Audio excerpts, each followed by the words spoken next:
Isa, me täname ja kiidame, issand, et sina oled meiega, issand, ja sina tahad meiega rääkida. Isa, me palume, et kõik, mis me räägime, tuleks sinu vaimust ja mis tuleb ka oma vaimust või oma hingest, siis see läheb ühes korras sisse välja. Aga see, mis tuleb sinu vaimust, issand, me palume, issand, see kukuks otsas südame pilna peale ja kasvataks head vilmi.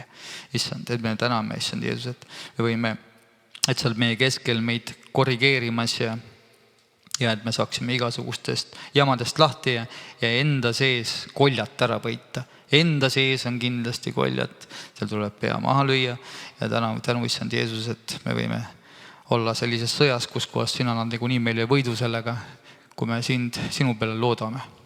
Ja annangi kohe siis sõna oma naisele armsale.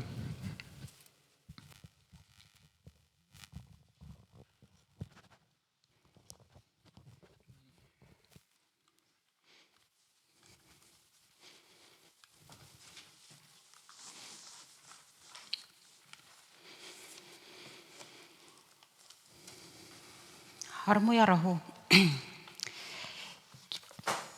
Okei, nii, kirjakohast lugesin ma täna kõigile. Üldse mu tänane jutlus on kõik, et hea on korrata kõik vana üle ja see uuesti sisse süüa endale, et seda paremini meeles pidada. Ja me loeme Efeslaste 6. salmis 16. peatükist. Ma alustan 14. salmist. Seiske nüüd ja teie niuded olgu vöötatud tõega ja teil olgu seljas õiguse soomusrüü ja teie jalgades olgu valmidus minna kuulutama rõõmusõnumit rahust. Aga kõigepealt võtke kätte usukilp, millega te võite kustutada kõik kurja põlevad nooled. Võtke ka päästekiiver ja vaimumõõk, see on Jumala sõna. Ja palve ja anumisega palvetage igal ajas vaimus ning selleks valvake kogu püsivusega ja eestpalvetega kõigi pühade eest. Amen, see on kirjasõna. Ma tahan täna süveneda teemasse, mis on väga-väga oluline kõigile, kes soovivad näha Jumalat oma palvetele vastamas. Aga on palveid, mis teevad palujale rohkem kahju kui palvetamata jätmine. Üheks põhjuseks on nõidus ja nõidusega seotud palved, aga on ka muid nii-öelda valesid palveid. Esmalt ma räägingi, kuidas ära tunda nõidus koguduses. Palju mõtteid võtsin ma Derek Prince'i õpetusest. Siis vaatame üle palved, mis sisaldavad nõidust. Siis toon näited ja lõpetame Vlad Šavtšuki mõtetega, millised palved meeldivad Jumalale. Nõidus on kirikus tõeline probleem. Tõeliselt kangekaelne probleem. Seda kohtab igas koguduses, kuhu me lähme, sest igas koguduses on erinevaid inimesi, just nagu neid on ka kõikjal mujal peredes, töökohtades ja nii edasi. Kuidas see nõidus algab? Inimene laseb südames kasvada enesehaletsusel, armukadedusel, kadedusel, rivaalitsemisel, võistlemisel ja uhkusel. Sellise inimese mentaliteet on: mina olen siin parim, ma olen parim kui kõik teised. Igaüks, kes tundub olevat minust parem, on vaenlane, ta on oht ja temaga tuleb tegeleda. See on minu territoorium. Kellelgi ei ole lubatud omada rohkem, olla rohkem ega teha rohkem kui minul. Ma olen parem, suurem kui kõik teised ja minu eesmärk on tagada, et kõik jääksid minust väiksemaks, olenemata sellest, mida ma pean tegema. Inimese pilk teise inimese poole muutub seejärel kurjaks pilguks. Eriti igaühe suhtes, kes tundub olevat potentsiaalne konkurent. See võib olla ka kaaskristlane, kes on saanud näiteks talle sellise teenimisameti, mida tema ihkas. Kontrolli, domineerimise, manipuleerimise ja pettuse vaimud leiavad inimeses lünga. Inimene hakkab nõiduses tegutsema otse koguduse sees. Jumal hoidku selle eest, et sellist lahingut peaksid kogema. See on üks kangekaelsemaid, frustreerivamaid ja väsitavamaid sõjapidamiskogemusi usuelus üldse. Mõnikord tunned, et inimene või asjaolised üritavad sind füüsiliselt tappa. Ma tahan öelda, et sa hakkad tundma, et sa oled haige, sõna otseses mõttes. Isegi kui sa tead väga hästi, et see pole füüsiline haigus, vaid teemonlik rõhumine nende kaudu.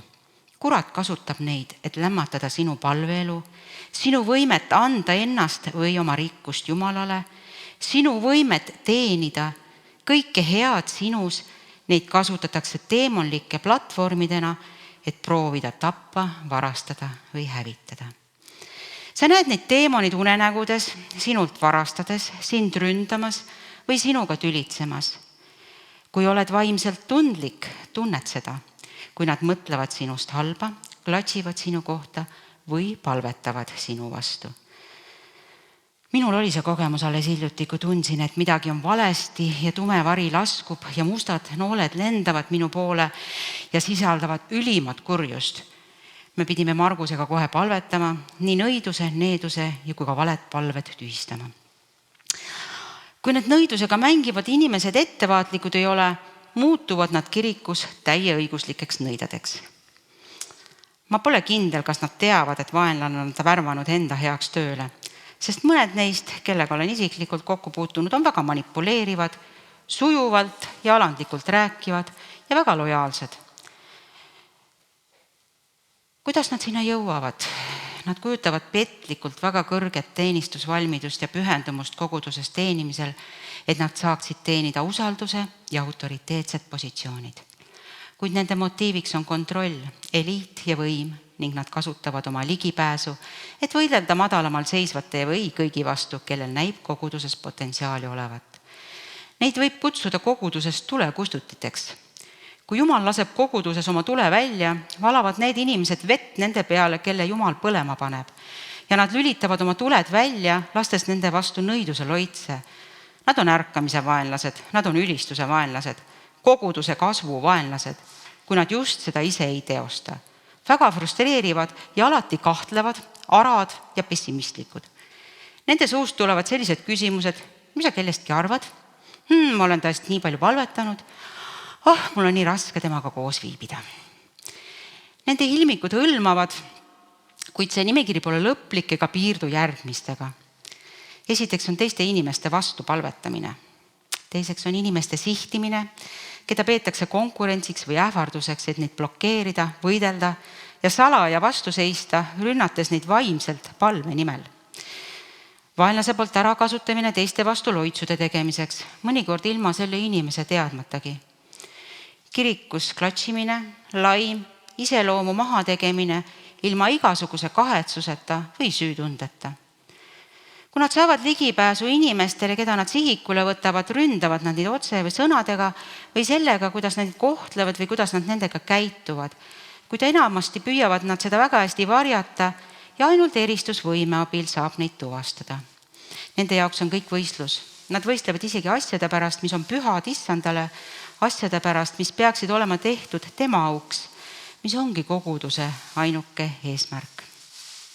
Nende mentaliteet, kui nad soovivad kirikus aktiivselt teenida, ei ole teenida kirikus kõige vähematki alandlikult. Nende eesmärk on olla populaarne ja teisi kontrollida. Nende jaoks ei ole kogudus vaimne keskus, kus me koguneme Kristuse ümber, et teda teenida ja temalt üksteise kaudu teenimist vastu võtta. Nende jaoks on kogudus seltskondlik klubi, kus me koguneme ümber teise. Selle ekslik sihtmärk paneb neid koguduses nii ohtlikke mänge mängima, et nad unustavad, milleks me koguneme. Jumala sõna käsib meil armastust taadelda. Kui inimene ei lase Jumala vaimul oma südamesse armastust vabastada, siis ta laulab, tantsib, räägib keeltega, kuid tegutseb täie ulatuslikus nõiduses teiste usklike vastu. Me saame palvetada selliste lihtsate palvetega oma koguduse ees, et Jumal hoidku sellest Jeesuse Kristuse nimel. Jumal hoidku. Armsad, armastagem üksteist. Armastus on kaitsemüür. Armastus on väljapääs. Armastus on võti. Issand, halasta meie kogudusele ja ära lase kibedusel ja vaenulsil kasvada. Ja nüüd täpsemalt, kuidas vältida nõiduse palvet ja mis kõige tähtsam, kuidas palvetada õigesti, et teie palvetele tegelikult vastataks. Esiteks, mis on nõiduse palve? Nõiduse palve on iga palve, mida palvetatakse soovist teist inimest manipuleerida. Palved, mida palvetatakse manipuleerimise eesmärgil, võivad tunduda süütud ja isegi vaimsed, kuid manipuleerimine ei ole kunagi Jumalalt. Me kordame kõik koos, manipuleerimine ei ole kunagi Jumalalt. Mõned näited manipuleerivatest palvetest oleks. Kallis Jumal, ma palvetan, et härra Kivi annaks mulle selle töö. Isa, ma palvetan, et Karu perekond annetaks sellele eesmärgile 100 000 eurot. Sa tead, et neil on seda anda. Issand, palun lase mu abikaasal hakata mind õigesti kohtlema. Kallis isa, palun eemalda Martin meie koguduse, sest ta ei ole viisakas ja ta tundub ülbe ja ta ütles Liisale halvasti ja vaatas Marit viltu. Sellised palveid peab nimetama nõiduse palveteks, sest need on, nagu sa püüaksid inimese kohal loitse lugeda, et soovitud tulemust esile kutsuda. Selline palvetamine on väga ohtlik. See avab uksed vaenlasele, kes saab sinu elus tegutsema hakata ja Jumal ei saa manipuleerimise vaimu austada. Jumal austab vabadust, aga mitte manipuleerimist. Seetõttu peame nõiduse palveid iga hinna eest vältima. Ja Vlad Tšuk lisab veel näiteid palvetest, mis pöörduvad veidikene kaldu või rohkem kaldu nõiduse poole. Näiteks ei tohi me palvetada inglitele poole, Maaria poole või pühakute poole. Usklikena on meil kästud palvetada isa poole, Jeesuse nimel püha vaimu abiga.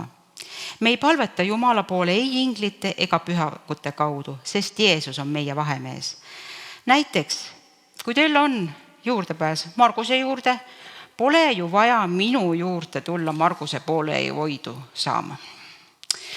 Samamoodi on meil otsene juurdepääs Jeesusele ja pühale vaimule.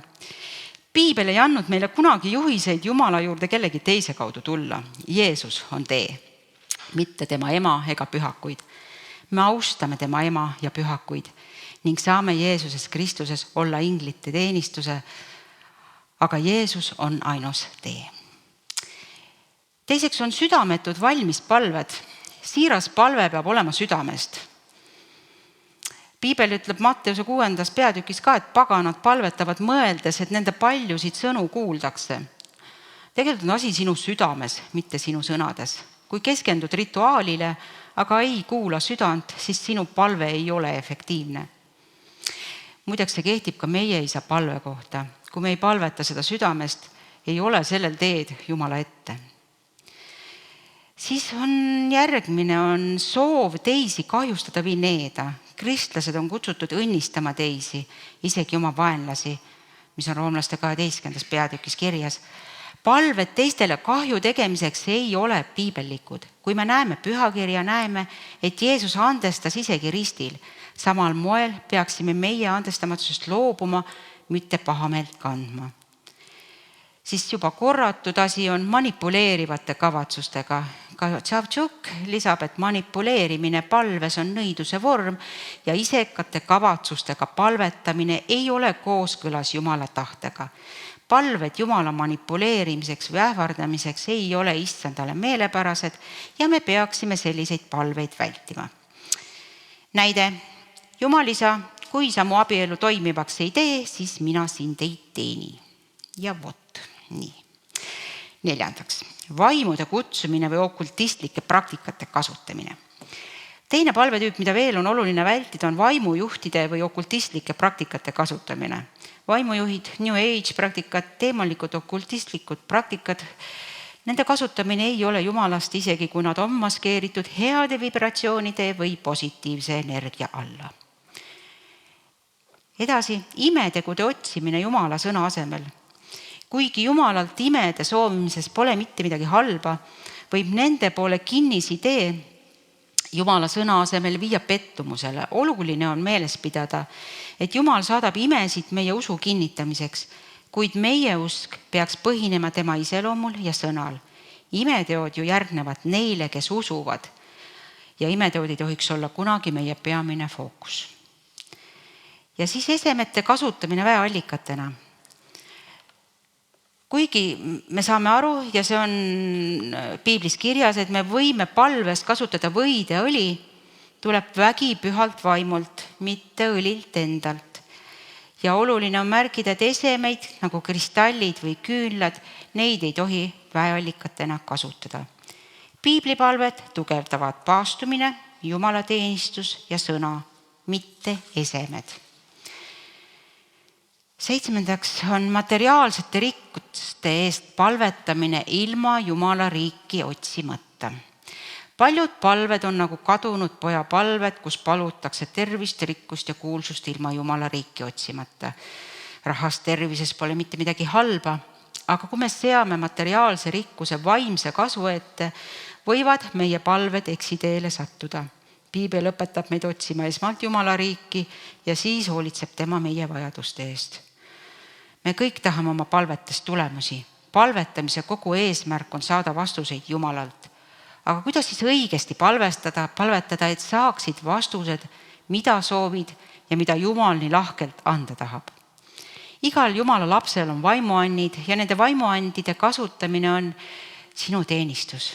Aga kui sa tahad, et Jumal sind sinu andides võimsamalt kasutaks, siis pead sa oma teenistuse eest palvetama. Ja veel on Savtšuk välja toonud 8 meelepärast palvet Jumala poole. Esimene on halastuse palve. Jeesus, Taaveti poeg, halasta minu peale. See on Luuka 18. See palve meeldib Issandale, kuna see näitab meie arusaamist tema halastusest ja meie sõltuvust temast. Tema halastuse poole pöördumine meenutab aega, mil Ester läks kuningalossi. Kuigi kuningas oli tema abikaasa, sõltus ta ikkagi tema halastuse valitsuskepist.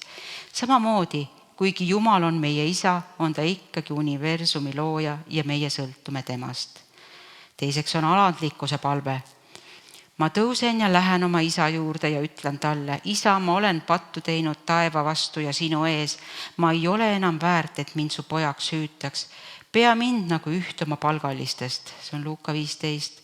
Seda palvet palvetas kadunud poeg pärast tagasitulekut.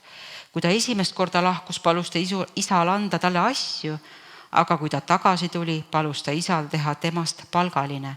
Selle asemel, et keskenduda asjade saamisele Jumalalt, peaksime keskenduma sellele, et paluda Jumalal meid muuta. See hoiak meeldib Issandale. 3. tarkuse palve. Anna seepärast oma sulasele sõnakuulelik süda, et ta võiks su rahva üle kohut mõista ning vahet teha hea ja kurja vahel. See palve on oluline, kui tunneme ennast ebakompetentsetena või eluolude tõttu ülekoormatutna. Me palvetame Margusega seda vist iga hommikul, jah? Kui astute uude perioodi, palvetage seda palvet sageli. Issand, anna mulle mõistev süda, aita mul aru saada. 4. on puhta südame palve. Loo mulle, Jumal, puhas süda ja uuenda mu sees kindel vaim. Ära heida mind ära oma palge eest ja ära võta minult ära oma püha vaimu. Taavet palvetas seda meeleparanduspalvet pärast Batsebaga tehtud pattu, aga te ei pea olema pattu langenud, et seda palvet lugeda. Selle asemel võite te seda palvet kasutada ennetavalt, et te ei langeks nendesse pattudesse. 5. on palve Jumala kuulmiseks. Räägi, sest su sulane kuuleb. See on Saamueli 1. raamatust. See palve kutsub Jumalat meie ellu rääkima, olgu siis unenägude, nägemuste või muul viisil. Ma julgustan teid seda palvet lugema enne magama minekmist, aga kogu päeva jooksul, kutsudes Jumalat teid päeva erinevatel hetkedel juhatama. 6. päästepalve. Issand, päästa mind. Matteuse 14.30. Seda lihtsalt, kuid vägevat palvet palus Peetrus, kui ta uppus ja vajas Jeesuse kohest abi. Jeesus andis talle rohelise tule vee peal kõndimiseks, kuid Peetruse tähelepanu hajus. Ta hakkas uppuma ja hüüdis Issanda poole, öeldes lihtsalt, päästa mind, Issand. Samal moel ei ole mõnikord meie sõnade pikkus see, mis on võimas, vaid meie südame hüüdes peitub meeleheide ja siirus, mis Issandale meeldib. 7. on alistumise palve. Isa, kui sa tahad, võta see karikas minult ära. Ometi ärgu sündigu minu tahtmine, vaid sinu oma. See on Luuka 22.42. Pühale vaimule meeldib kuulda sellist lahket alistunud südant palves. Kui olete ristteel selle vahel, mida soovite ja Jumala soovide tajumise vahel, siis oma soovide ja tema soovidele allutamine võimaldab Jumalal vabastada teie ees inglid. Ta vabastab üleloomulikku abi, et aidata sul rasketest aegadest läbi tulla. Mõnikord võib alistumine tähendada surma sinu tahtele, kuid pärast surma tuleb ülestõusmine. Pea meeles, et pärast seda, kui seeme langeb maha ja sureb, ei jää see enam seemneks, vaid sellest saab puu ja lõpuks ka mets. Ja 8. andestuse palve. Isa, anna neile andeks, sest nad ei tea, mida nad teevad. Luuka 23:34. See palve räägib andestamatusest vabanemisest ja palumisest Jumalal andestada teistele, kes on meile ülekohut teinud. Kui sulle on ülekohut tehtud või sind on ära kasutatud, võib see olla eriti raske, kuid meil on ikkagi kästud see pahameel vabastada ja andestada, just nagu meile on andeks antud. Pühakirjast leiab palju palveid, mis võivad sulle anda ülevaate, kuidas olla õige südamehoiakuga, kui sa Issanda ette tuled. Ma palvetan, et need oleks õnnistuseks sinu teel Issandaga. Amen. Ja väga vajalik teave ja siin ei ole mitte kuskilt midagi kaugemalt otsida, et ka mina olen teinud nii nimetatud nõiduse palvet. Ja täna on võimalus meil meelt parandada, nagu me kogu aeg enne Jeesuse vere osas teele. Et vahepeal lihtsalt tuleb, on kindlasti tulnud, võib-olla ma olen ainukene, et on vaja, palun Issand, tee seda. Ja me peame, ühesõnaga meid kasvatatakse tegelikult väga kitsale teele, et need asjad on ikkagi seadusega peavad olema kõik kooskõlas. Et tegelikult Jumala sõna ütleb väga selgelt, kui me midagi tema sõna kohaselt palvetame, siis on meil käes need palveks. Et põhimõtteliselt me peame ikka leidma sõna aluse ja siis selle alusel palvetame ja siis uskuma, et see on ka käes. Et me vahepeal võime isegi niimoodi sattuda sellisesse olukorda, kus kohas me palvetame isa tahte täielikult metsa. Näiteks, et kellegi isa tahe võib-olla oli kellegi pojale maksta raha kätte ja saata minema. Ja siis meie siin palvetan Issand, anna selle pojale sealt, las keegi viib talle raha juurde, et tal on kasiinos raha otsas, et las viib keegi juurde. Ja vaatame, ikka palve, omast arust ta tead, vaata, tal on kõht tühi. Ja tegelikult Jumala plaan on viia inimene nii, et tal ei ole mitte midagi muud, kui ainult hüüda Jeesust appi. Peame aru saama, et inimesed peavad nurka minema, kaasa arvatud mina. Nurgas saadaksegi õige vili kätte, sest nurgas on sul oma sarv maha joostud. Ja sarv on nurgas kõver seal ja siis sul ei ole mitte midagi ja siis sa hüüadki see viimane õlekõrs ja see on kõige parem õlekõrs, täies kõrist Jeesus ja siis ta tuleb. Et selles mõttes sealt parandab meil. Kas Siiri, sa oled valmis tunnistust andma? Ja, nii. Nüüd läheb Siiri tunnistus.